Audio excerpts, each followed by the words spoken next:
Let's bring in Chris Mcleod and Todd Warriner and get their thoughts on tonight's game. And let's start with Saginaw in particular, because this seemed like a simple game from them. You capitalize on your power play opportunities. It seems that this team is really well coached with Coach Gilbert, Chris. That's for sure. We talked about it off the top, too, about Sir Brakov, and you obviously just talked to Jake Patterson. 16 goals through 3 games, and they obviously had to tighten up, and you can do that a little. It's a little different. You can play a little different in front of a goaltender like Jake Patterson, the overager who's played for Team Canada, who's a high draft pick in the NHL. He's just one of those goalies that gives the team confidence, and you just saw that tonight. I was just going to say that, all of a sudden you add Jake Patterson to your lineup and the offense starts to click. The players have more confidence, as you said, and can cheat a little on offense knowing there's going to be a save. So I think, anytime goals are going into your net, you're always, coming back low, trying to defend more, and you're wasting a lot of energy in your own end, so it's hard to create more offense when you're tired. So I'm sure Patterson was in the back of the whole team's heads, and that was the reason for the offense tonight. Todd, is that just a natural feeling, you think, from the players, that when they know they've got a goaltender that they can trust on, that just naturally they're going to feel more confidence, naturally they may take more chances, and they don't necessarily need to be told to do that? Well, it's one thing to give up shots, it's another thing to get scored on.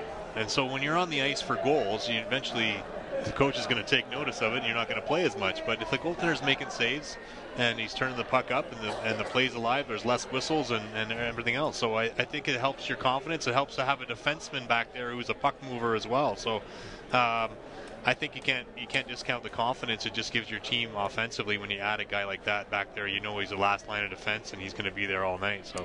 And I think for the most part with the Windsor Spitfires now, you look at some of those young guys, and the rookies in particular, if you evaluated their play through the first 4 games, I think Spitfire management and coaches would be happy with that. Chris, one player in particular that I think maybe they expected a little bit more from, especially at the start of this season because it's his second year, is Ryan Foss. What does he have to do moving forward to generate more offense?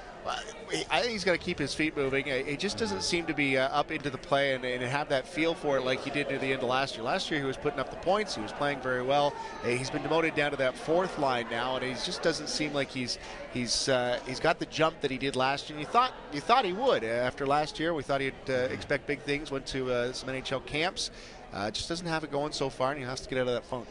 Yeah, he's got to play in his mind. They bring in Logan Brown, a centerman. They have Luchuk playing ahead of him now in the lineup. So, maybe he's thinking his chance isn't coming. But for him, he's got to make his opportunity. He's got to be harder on the puck. He's got to make plays. This guy had 100 points before he came to this league. So he knows how to think the game and play. And we saw in stints last year that he could make plays and has offensive capability. So just be more determined, be harder to play against. I think that'll win over the coaches. After the game against Peterborough coming up later on this week, Spitfires will go on the road. It'll be their first experience on the road this season. As a young team, Todd, does that actually maybe help this roster getting away from the distraction? I think so. We talked about this last year, I remember. I think it's good for kids to get away and just get to know each other. And, they all move down here. They all have different billets. They're all going to sometimes different schools. And so it's difficult to really get to. There's a lot on their plate in the first month of the year. So sometimes just getting away and spend time on the bus and playing cards and doing things is always good for a team. All right, good stuff, guys. As always, thanks for your time. We'll talk to you on Thursday.